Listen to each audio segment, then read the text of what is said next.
Hi hello ಎಲ್ಲರಿಗೂ ನಮಸ್ಕಾರ. ರೂಪನಾಗರಾಜ್ YouTube ಚಾನಲ್ಗೆ ತಮ್ಮೆಲ್ಲರಿಗೂ ಸ್ವಾಗತ. ಜೀವಾನಿ ಎಪಿಸೋಡ್ 16. ತಪ್ಪದೆ ನಿಮ್ಮ ಅನಿಸಿಕೆ ಅಭಿಪ್ರಾಯಗಳನ್ನು ಕಮೆಂಟ್ ಮೂಲಕ ತಿಳಿಸೋದು ಮರಿಬೇಡಿ. ಅದು ನಾನು ಸ್ವಲ್ಪ ಹಾಗೆ. ಒಳಗೆ ನಡೆದರಿಬ್ಬರು. ಅವನ ಮುಂದೆ ಬೆಳಗ್ಗಿನ ತಿಂಡಿಯಿಂದ ಹಿಡಿದು ರಾತ್ರಿ ಊಟದವರೆಗೂ ತಯಾರಿಸಿದ್ದ ರೆಸಿಪಿಗಳನ್ನು ಕಂಡು ದಂಗಾಗಿ ಹೋಗಿದ್ದ ಅಗ್ನಿ. ಆದರೆ ಮತ್ತೊಂದು ಕಡೆ ಅವನಿಗೆ ಕಡಲುವಿನದೇ ಚಿಂತೆಯಾಗಿತ್ತು. ಎಲ್ಲಿ ಹೋದಳೀಕೆ ಯೋಚಿಸುತ್ತಾ ಕುಳಿತ ಅಗ್ನಿ. ಅಗ್ನಿ ಸರ್, ಯೋಚನೆಯಲ್ಲಿ ಮುಳುಗಿದ್ದವನನ್ನು ಎಚ್ಚರಿಸಿದ್ಲು ಧರಣಿ. ಹಾಂ ಹೇಳು, ಯೋಚನೆಯಲ್ಲೇ ಕೇಳಿದ್ದ. ಇವಾಗ ಮೂಲಂಗಿ ಜ್ಯೂಸ್ ತಗೊಳ್ಳಿ, ಅವನ ಮುಂದೆ ಹಿಡಿದ್ಲು. ಅವನು ಮೂಲಂಗಿ ಹಾಕಿದ್ದ ಸಾಂಬಾರ್ನಲ್ಲೇ ಊಟ ಮಾಡ್ತಾ ಇರಲಿಲ್ಲ, ಅಂಥದ್ರಲ್ಲಿ ಮೂಲಂಗಿ ಜ್ಯೂಸು. ನನ್ನಿಂದ ಆಗಲ್ಲ, ತಲೆ ತಿರುವಿದ. ಸರ್, ಹೀಗಂದ್ರೆ ಹೇಗೆ? ನಿಮ್ಮ ಆರೋಗ್ಯ ಸರಿ ಹೋಗಬೇಕೋ ಬೇಡವೋ? ದಬಾಯಿಸಿದ್ಲು. ನೋಡಮ್ಮ, ಆರೋಗ್ಯ ಸರಿ ಹೋಗಬೇಕು, ಹಾಗಂತ ಇದನ್ನೆಲ್ಲ ಕುಡಿಯೋಕೆ ನನ್ನಿಂದ ಆಗಲ್ಲ. ಬೇರೆ ಟ್ರೀಟ್ಮೆಂಟ್ ಏನೇ ನೀಡಿದ್ರು ಓಕೆ. ಅಯ್ಯೋ ದೇವಾ, ನಿಮ್ದೊಳ್ಳೆ ಕತೆ ಆಯ್ತಲ್ಲ. ಮಗು ಥರ ಹಠ ಹಿಡಿದ್ರೆ ಹೇಗೆ? ತಗೊಳ್ಳಿ. ಡಾಕ್ಟರ್ ಸಹ ಅಲ್ಲಿಗೆ ಬಂದರು. ಇದೇನು ಮಾಡ್ತಿದ್ದೀಯ ಧರಣಿ? ಅವರ ಮಾತಿಗೆ ಅಯ್ಯೋ ನಾನೇನು ಮಾಡ್ತಿಲ್ಲ ನೋಡಿ, ಇಲ್ಲಿ ಜ್ಯೂಸ್ ಕುಡೀರಿ ಅಂದರು ಹಠ ಮಾಡ್ತಾ ಇರೋದು ಇವರು. ನೀವೇ ಹೇಳಿ, ಡಾಕ್ಟರ್ಗೆ ಜವಾಬ್ದಾರಿ ನೀಡಿದ್ಲು. ಅವಳ ಫೋನ್ ರಿಂಗಣಿಸಿತು. ಹೊರ ನಡೆದ್ಲು. ಹೇಳಣ್ಣ, ಹೇಗಿದ್ಯಾ ಧರಣಿ? ನಾನು ಚೆನ್ನಾಗಿದ್ದೀನಿ. ನೀನು ಹೇಗಿದ್ಯಾ? ಅಮ್ಮ ಹೇಗಿದ್ದಾರೆ? ತಾತ ಕೇಳಿದ್ಲು. ಎಲ್ಲರೂ ಚೆನ್ನಾಗಿದ್ದಾರೆ. ನಾಳೆ ನಾನು ಸಿಟಿಗೆ ಬರ್ತಾ ಇದ್ದೀನಿ. ಹಾಗೆ ನಿನ್ನ ಹಾಸ್ಟೆಲ್ ಬಳಿ ಬರ್ತೀನಿ, ಆಚೆ ಹೋಗಿ ಬರೋಣ.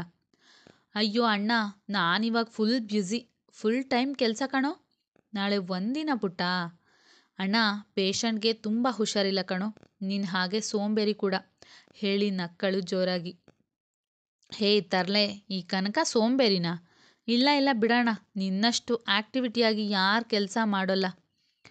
ನಾಳೆ ಬರ್ತಿದ್ಯಲ್ಲ, ಬಾ ಮೀಟ್ ಮಾಡೋಣ. ಓಕೆ, ಮತ್ತೆ bye, take care of your self ಪುಟ ಎಂದ ಕನಕ. ಮುಗಿತಾ ನಿಮ್ಮ ಅಣ್ಣನೊಡನೆ ಮಾತನಾಡಿದ್ದು? ಹಿಂದೆ ಬಂದ ಡಾಕ್ಟರ್ ಮಾತಿಗೆ ಮುಗೀತು ಅಂಕಲ್, ನನಗೆ ನಾಳೆ ಲೀವ್ ಬೇಕು. ಅಣ್ಣ ಬರ್ತಿದ್ದಾನೆ. ನಾಳೆ ಪೂರ್ತಿ ಅಣ್ಣನ ಜೊತೆಗೆ ಇರೋಣ ಅಂತ ಡಿಸೈಡ್ ಮಾಡಿದ್ದೀನಿ. ಇಲ್ಲಮ್ಮ, ಲೀವ್ ಕೊಡೋಕ್ಕಾಗೋಲ್ಲ ಅಂದೆ ಅಲ್ವಾ ನಿಮ್ಮಣ್ಣನಿಗೆ? ಅಯ್ಯೋ ಅಂಕಲ್, ನಾನು ಸುಮ್ಮನೆ ಹಾಗೆ ಹೇಳಿದ್ದು. ನಾಳೆ ರಾಖಿ ಹಬ್ಬ, ಮರೆತುಬಿಟ್ರಾ? ಅಣ್ಣ ಅದಕ್ಕೆ ಬರ್ತಿರೋದು.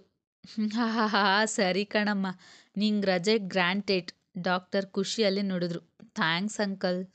ಅಗ್ನಿ ಸರ್ಗೆ ಇವಾಗಲೇ ಹೇಳಿ ಪರ್ಮಿಷನ್ ತಗೋಬೇಕು. ಪರ್ಮಿಷನ್ ತಗೊಳ್ಳೋದು ಏನು ಬೇಡಮ್ಮ, ಆರಾಮಾಗಿ ಹೋಗ್ಬಾ. ನಿಮ್ಮ ಅಣ್ಣನ ಜೊತೆಗೆ ಓಡಾಡೋಕೆ ನಮ್ಮ ಪರ್ಮಿಷನ್ ಯಾಕೆ ಎನ್ನುವ ಅಗ್ನಿ ಮಾತಿಗೆ ಥ್ಯಾಂಕ್ಸ್ ಸರ್ ವಿನಮ್ರವಾಗಿ ನುಡಿದ್ಲು. ವೆಲ್ಕಮ್ ಎಂದ. ನೀವು ನಿಮ್ಮ ತಂಗಿ ಅಥವಾ ಅಕ್ಕನಿಗೆ ಏನು ಗಿಫ್ಟ್ ಕೊಡ್ತೀರಾ ಸರ್ ಎಂದಳು ಧರಣಿ.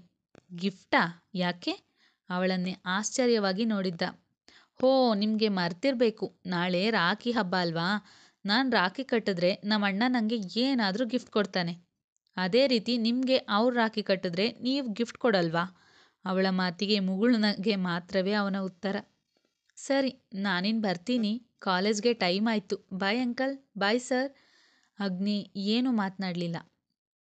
ಹೋಟೆಲ್ ರೂಮಿಗೆ ತೆರಳಿದವಳಿಗೆ ಮಾತು ಮರೆತಂತಾಗಿತ್ತು. ಪದೇ ಪದೇ ಅಗ್ನಿ ತನ್ನ ಮೇಲೆರಗಿದ ಒಂದೊಂದು ಗಳಿಗೆಯೂ ಆಕೆಗೆ ಪದೇ ಪದೇ ನೆನಪಾಗ್ತಿತ್ತು. ಒಂದು ಕಡೆ ಕನಕನ ನೀವು ನನ್ನ ಮದುವೆ ಆಗ್ತೀರೇನ್ರಿ ಅನ್ನುವ ಮಾತು, ಮತ್ತೊಂದು ಕಡೆ ಅಗ್ನಿಯ ಸೊಕ್ಕಿನ ಕುಹಕ ನಗು. ಇದರ ನಡುವೆ ಆಕೆಗೆ ತನ್ನ ಕುಟುಂಬ ಒಂದುಗೂಡಿಸುವ ಜವಾಬ್ದಾರಿ, ಮತ್ತೊಂದು ಕಡೆ ಜನರನ್ನು ಅಗ್ನಿಯ ಆಡಳಿತದಿಂದ ಬಿಡಿಸೋದು. ಆಕೆಗೆ ದಿಕ್ಕು ತೋಚದಾಯಿತು. ಅಗ್ನಿ ಎಷ್ಟೇ ಕೆಟ್ಟವನಾದರೂ ಅವನಲ್ಲೂ ಕೊಂಚ ಮಾನವೀಯತೆ ಇದೆ, ಇದನ್ನೇ ಯಾಕೆ ಬಳಸ್ಕೊಳ್ಬಾರ್ದು? ಯೋಚಿಸುತ್ತಾ ಕುಳಿತವಳಿಗೆ ದಿಕ್ಕೇ ತೋಚಲಿಲ್ಲ. ಆದರೆ ಅದರ ಬಗ್ಗೆ ಯೋಚಿಸುತ್ತಾ ಕುಳಿತುಕೊಳ್ಳುವ ಸಮಯವೂ ಇರಲಿಲ್ಲ. ಅವಳುಳಿದುಕೊಂಡಿದ್ದ ಹೋಟೆಲ್ಗೆ ಬಂದ ಸಾಗರ್. ಡೋರ್ ತೆರೆದವನು ಹಣೆ ಒತ್ತಿಕೊಂಡಳು. ಈ ಇಬ್ಬರ ಜೊತೆಗೆ ಇವ್ರು ಬೇರೆಯಾ? ಅವಳ ಮನಸ್ಸು ನುಡಿಯಿತು. ಇದೇನಿದು? ಛೆ, ಎಲ್ರಿಂದ ಎಷ್ಟು ದೂರ ಇರಬೇಕಂದ್ಕೊಂಡ್ರೂ ಆಗಲಿಲ್ಲ. ಕುಟುಂಬವನ್ನು ಒಂದು ಮಾಡಿ ಅಂತೂ ಎಲ್ಲರೊಂದಿಗೆ ಬೆರೆಯುವ ನನ್ನ ಕನಸು ಕನಸಾಗತ್ತಾ? ನನಸಾಗತ್ತಾ? ಇಲ್ಲ ಈ ಮೂವರು ಒಂದೊಂದು ದಿಕ್ಕಲ್ಲಿ? ಉಫ್ ಎಂದುಕೊಂಡಳು ಕಡಲು. ಯಾಕಡಲು, ಒಳಗೆ ಕರೆಯೋಲ್ವಾ? ನಾನು ಜಿಲ್ಲಾಧಿಕಾರಿಯಾಗಿ ಬಂದಿಲ್ಲ, ಬರೀ ನಿಮ್ಮ ಸೀನಿಯರ್ ಆಗಿ ಬಂದಿದ್ದೀನಿ. ನಾನೀಗ ಬರೀ ನಿಮ್ಮ ಸಾಗರ್ ಅಷ್ಟೆ. ಅಯ್ಯೋ, ನಮ್ಮ ಸಾಗರ್ ನೀವು ಯಾಕೆ ಆಗ್ತೀರಾ ಸರ್? ಇದೊಳ್ಳೆ ಕತೆ ಆಯಿತು. ಮನದಲ್ಲಿ ಮಾತನಾಡಿಕೊಂಡವಳು ಪ್ಲೀಸ್ ಕಮ್ ಎಂದಳು.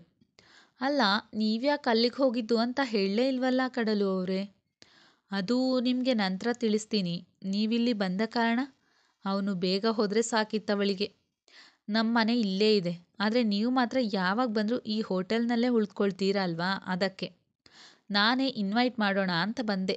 ಹೇಗೋ ಇನ್ನು 3 ಡೇಸ್ ನೀವು ಡ್ಯೂಟಿಗೆ ಜಾಯಿನ್ ಆಗೋಕ್ಕಾಗೋಲ್ಲ ಅಂತ. ಇನ್ನು 3 ಡೇಸ್ ನಾನು ಯಾಕೆ ಡ್ಯೂಟಿಗೆ ಜಾಯಿನ್ ಆಗೋಕ್ಕಾಗಲ್ಲ?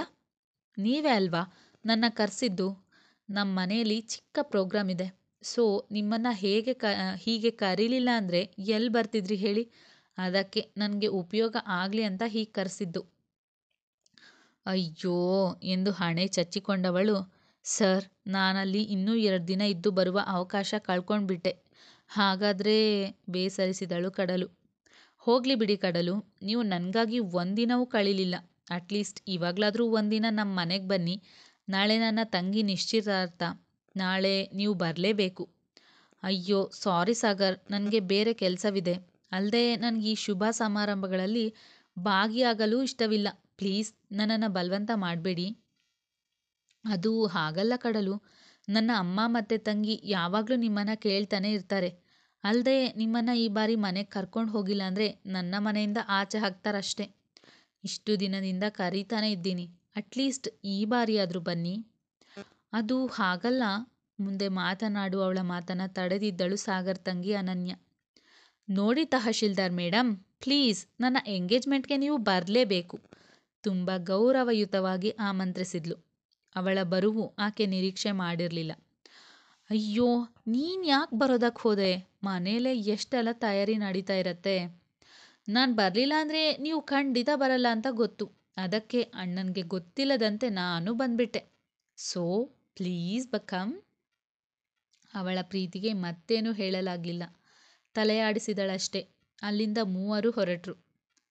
ಅಣ್ಣ, ಎಷ್ಟೊತ್ತು ನಿಂಗೆ ಕಾಯೋದು? ನನಗಂತೂ ಕಾದು ಕಾದು ಸಾಕಾಯ್ತು. ಗೇಟ್ ಹೊರಗೆ ಆಗ ತಾನೇ ಬಂದು ನಿಂತಿದ್ದ ಧರಣಿ ಅಣ್ಣನಿಗೆ ತಾನು ಎಷ್ಟೋ ಗಂಟೆ ಕಾದವಳಂತೆ ಹೇಳಿದ್ಲು. ಹೇ ಧರ, ನಂಗೆ ಗೊತ್ತು, ಹೇಳಬೇಕಿಲ್ಲ ಬಾ ಎಂದು ಕಾರಿನ ಬಾಗಿಲು ತೆರೆದ. ದೇವಸ್ಥಾನ ಹೊಕ್ಕವರು ಅಣ್ಣನಿಗೆ ತಾನೇ ತಯಾರಿಸಿದ್ದ ರಾಖಿ ಕಟ್ಟಿ ದೇವರ ಆಶೀರ್ವಾದ ಪಡ್ಕೊಂಡು ಆಚೆ ಬಂದರು. ಅಣ್ಣ, ಹೊಟ್ಟೆ ತಾಳ ಆಗ್ತಾ ಇದೆ. ಮೊದಲು ಊಟ, ನಂತರ ಬೇರೆ ಕಡೆ ಹೋಗೋಣ. ಆಯಿತು ಬಾ ಅಂತೇಳಿ ಇಬ್ಬರು ಹೋಟೆಲ್ ಹೊಕ್ಕರು. ಹೌದು ಅಣ್ಣ, ನಮ್ಮನೆಗೆ ಬಂದಿದ್ರಲ್ಲ, ಅವ್ರು ಹೋದ್ರಾ? ಇನ್ನೂ ಮನೇಲೇ ಇದ್ದಾರಾ? ಇಲ್ಲಮ್ಮ, ಅವ್ರು ಮೊನ್ನೆನೇ ಹೊರಟು ಬಂದರು. ಬೇಸರದಲ್ಲಿ ನುಡಿದ. ಅಣ್ಣ, ನಿಜ ಹೇಳು, ಏನು ಆ ಹುಡುಗಿ ಮೇಲೆ ಇಷ್ಟೊಂದು ಇಂಟ್ರೆಸ್ಟು ಎಂದಳು. ಹಾಗೇನಿಲ್ಲಮ್ಮ, ಸುಮ್ಮನೆ. ಅಣ್ಣ, ನನ್ನ ಜೊತೆಗೆ ಮುಚ್ಚುಮರೆ. ಇರಲಿ, ನಂಗಮ್ಮ ಎಲ್ಲ ಹೇಳಿದ್ರು. ಹೌದು ಕಣೋ, ಆದರೆ ನನಗೆ ಆ ಹುಡುಗಿ ಕಾಲೇಜ್ ಯಾವುದು ಅಂತ ಕೇಳೋದೇ ಮರ್ತ್ಬಿಟ್ಟೆ. ಇಲ್ಲ ಅಂದಿದ್ರೆ ನೋಡೇ ಹೋಗಬಹುದಿತ್ತು. ಅಣ್ಣ, ಜಾಸ್ತಿ ಫೀಲ್ ಮಾಡ್ಕೋಬೇಡ, ನೋಡಿವಂತೆ. ಅದಕ್ಕೆ ಎಲ್ಲೂ ಹೋಗಲ್ಲ. ಮೊದಲು ನನಗಾಗಿ ಏನು ಗಿಫ್ಟ್ ತಂದಿದ್ಯಾ ಅದನ್ನು ಹೇಳು. ಯಾವ ಗಿಫ್ಟ್ ಕೂಡ ತಂದಿಲ್ಲ. ಸಾರಿ, ಬೇಸರ ಇರುವವನಂತೆ ನುಡ್ದ. ಹೇ ಅಣ್ಣ, ನಿಜವಾಗ್ಲೂ ಏನೂ ತಂದಿಲ್ವಾ? ಅವನ ಮುಖವನ್ನೇ ನೋಡಿ ಕೇಳಿದ್ಲು. ತಲೆ ತಿರುವಿದ್ದ. ಸರಿ ಬಿಡು, ಬೇಕಾಗಿಲ್ಲ. ನಮ್ಮ ಅಣ್ಣ ತಂದರೂ ಓಕೆ, ತರಲಿಲ್ಲ ಅಂದರೂ ಓಕೆ. ನನಗೆ ನೀನು ಬಂದು ದೊಡ್ಡ ಗಿಫ್ಟು ಎಂದಳು. ಅವಳ ಮಾತಿಗೆ ಮರು ಮಾತನಾಡಲಿಲ್ಲ ಕನಕ. ಅಷ್ಟರಲ್ಲೇ ಅವಳ ಮೊಬೈಲ್ ರಿಂಗಣಿಸಿತ್ತು. ಪುಟ್ಟ, ಬೇಗ ಅಗ್ನಿ ಮನೆಗೆ ಬಂದ್ಬಿಡು, ಸ್ವಲ್ಪ ಸೀರಿಯಸ್ ಆಗಿದೆ ಎಂದರು ಡಾಕ್ಟರ್. ಸರಿ ಎಂದವಳು. ಅಣ್ಣ, ನಾನು ನೋಡ್ತಾ ಇರೋ ಹೊಸ ಪೇಷಂಟ್ಗೆ ಸ್ವಲ್ಪ ಸೀರಿಯಸ್ ಅಂತೆ. ನನ್ನ ಅಲ್ಲಿಗೆ ಡ್ರಾಪ್ ಮಾಡ್ತೀಯಾ?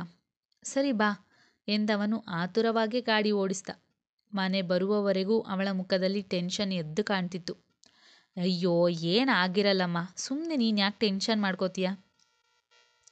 ಅಣ್ಣ ಪಾಪ, ಅವರನ್ನು ನೋಡಿದ್ರೆ ತುಂಬ ಒಳ್ಳೆಯವರಂತ ಕಾಣಿಸತ್ತೆ. ಅವಳ ಮಾತು ಕಡಲು ಕೇಳಿಸ್ಕೊಂಡಿದ್ರೆ ನೆತ್ತಿಗೆ ಹತ್ತಿತ್ತೇನೋ. ಆದರೆ ಅವಳಿಲ್ವಲ್ಲ. ತಂಗಿ ಹೇಳಿದ ಡೈರೆಕ್ಷನ್ ಪ್ರಕಾರ ಆ ಮನೆಯ ಮುಂದೆ ಗಾಡಿ ತಂದು ನಿಲ್ಲಿಸಿದ ಕನಕ. ಅಣ್ಣ, ನೀನು ಬಾ ಎಂದು ಒಳಗೆ ನಡೆದ್ಲು. ಡಾಕ್ಟರ್ ಆಗಲೇ ನೋಡಿ ಕುಳಿತಿದ್ರು. ಇವಳನ್ನು ನೋಡಿ, ನೀನು ಬೇಗ ಬರ್ತೀಯ ಅಂತ ನಿಂಗೆ ಹೇಳಿದೆ, ಆದರೆ ನಾನೇ ಬೇಗ ಬಂದಿದ್ದೀನಿ ಎಂದವರು, ಪರವಾಗಿಲ್ಲ, ಇವಾಗ ಸ್ವಲ್ಪ ಗೆಲುವಾಗಿದ್ದಾನೆ ಎಂದು ಹಿಂದೆ ಬಂದ ಕನಕನನ್ನು ನೋಡಿ ಹೆಲೋ ಕನಕ ಎಂದು ಕೈ ಕುಲುಕಿದ್ರು.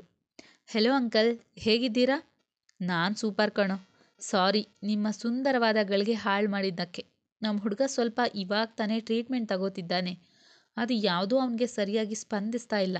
ಹಾಗಾಗಿ ಇವಳನ್ನು ಕರೀಬೇಕಾಯ್ತು. ಪರವಾಗಿಲ್ಲ ಬಿಡಿ ಅಂಕಲ್. ಕನಕನ ಮಾತು ಮುಗಿಯುವ ವೇಳೆಗೆ ಆಗಲೇ ಮೇಲೆ ಹೋಗಿದ್ಲು ಧರಣಿ. ಹೆಲೋ ಸರ್, ಹೇಗಿದ್ದೀರಾ? ಅವಳ ಮುಗುಳ್ನಗೆ ಮಾತಿಗೆ ಕೆಮ್ಮುತ್ತಲೇ ಎಚ್ಚರವಾದವನು ಫೈನ್ ಅಂತ ಹೇಳೋಲ್ಲ, ಓಕೆ ಅಷ್ಟೇ. ಸಾರಿ, ನನ್ನಿಂದ ಡಿಸ್ಟರ್ಬ್ ಆಯಿತು ಎಂದ ಅಗ್ನಿ. ಪರವಾಗಿಲ್ಲ, ಸಾರಿ ಅಲ್ಲ ಯಾಕೆ, ನೀವು ಆರಾಮಾಗಿದ್ದೀರಲ್ಲ ಅದೇ ಖುಷಿ. ಎಲ್ಲಿ ಕೈ ಮುಂದೆ ಮಾಡಿ ಎಂದವಳನ್ನೇ ವಿಚಿತ್ರವಾಗಿ ನೋಡಿದ, ಯಾಕೆ ಎನ್ನುವಂತೆ. ಅಯ್ಯೋ ಮಾಡಿ ಹೇಳ್ತೀನಿ. ನಗುತ್ತಲೇ ಕೈ ಮುಂದೆ ಮಾಡಿದವನಿಗೆ ಅಣ್ಣನ ಥರದ್ದೇ ತಾನೇ ಖುದ್ದು ತಯಾರಿಸಿದ್ದ ರಾಖಿ ಕಟ್ಟಿದ್ಲು ಧರಣಿ. ಅಯ್ಯೋ ಇದೇನು, ನಾನು ಯಾವ ಗಿಫ್ಟ್ ಕೂಡ ನೀಡೋಲ್ಲ, ನೀನು ಗಿಫ್ಟ್ಗಾಗಿ ರಾಖಿ ಕಟ್ಟಿದ್ರೆ ಎನ್ನುವ ಅಗ್ನಿ ಮಾತಿಗೆ, ನನ್ನ ಅಣ್ಣನ ಹೊರತು ಪಡಿಸಿ ಬೇರೆಯವರಿಗೆ ಇಂದೇ ಮೊದಲು ನಾನು ರಾಖಿ ಕಟ್ಟಿದ್ದು ಅಗ್ನಿ ಸರ್. ನಮಗೆ ಯಾರು ನಮ್ಮನ್ನು ಕಾಪಾಡ್ತಾರೆ ಅನ್ನೋ ಭರವಸೆ ಇರುತ್ತೋ ಅವರಿಗೆ ಕಟ್ಟೋದು, ಗಿಫ್ಟ್ಗಾಗಿ ಅಲ್ಲ. ಅಂದರೆ ಅವಳನ್ನೇ ವಿಚಿತ್ರವಾಗಿ ನೋಡಿದ ಅಗ್ನಿ. ಇದನ್ನು ನೀವು ಹುಷಾರಾದಾಗ ಹೇಳ್ತೀನಿ, ಇವಾಗ ಮೊದಲು ಹುಷಾರಾಗಿ. ಅವಳ ಮಾತಿಗೆ ಹಾಗೆ ಟೇಬಲ್ ಮೇಲೆ ಡಾಕ್ಟರ್ ಧರಣಿ ಮೇಡಮ್ಗೆ ಈ ಅಗ್ನಿ ಸರ್ ಕಡೆಯಿಂದ ಒಂದು ಗಿಫ್ಟ್ ಕೂಡ ಇದೆ, ತಗೋಬಹುದು ಎಂದ. ವಾಟ್ ಎಂದು ಅವನನ್ನೇ ನೋಡಿ, ಆದರೆ ನಾನಿದನ್ನು ನಿರೀಕ್ಷೆ ಮಾಡಿಲ್ಲ ಅಗ್ನಿ ಸರ್ ಎನ್ನಲು ಹೋದ್ಲು. ಅಣ್ಣ ಅವನೇ ಮುಂದುವರಿಸ್ದ ಮುಗುಳ್ನಕ್ಕೂ. ನೀನು ಮಾತ್ರ ರಾಖಿ ಕಟ್ಬಿಟ್ರೆ ಹೇಗೆ? ತಗೋ, ಇದು ನನ್ನ ಕಡೆಯಿಂದ ಗಿಫ್ಟ್ ಕಣ್ಸನ್ನೆ ಮಾಡಿದ್ದ ಅಗ್ನಿ. ಮುಂದುವರಿಯುವುದು. ಎಲ್ಲರಿಗೂ ಧನ್ಯವಾದಗಳು. ತಪ್ಪದೆ ನಿಮ್ಮ ಅನಿಸಿಕೆ ಅಭಿಪ್ರಾಯಗಳನ್ನು ಕಮೆಂಟ್ ಮೂಲಕ ತಿಳಿಸಿ. ಇಷ್ಟಕ್ಕೂ ಧರಣಿ ಯಾಕೆ ರಾಖಿ ಕಟ್ಟಿದ್ದು ಅಗ್ನಿಗೆ?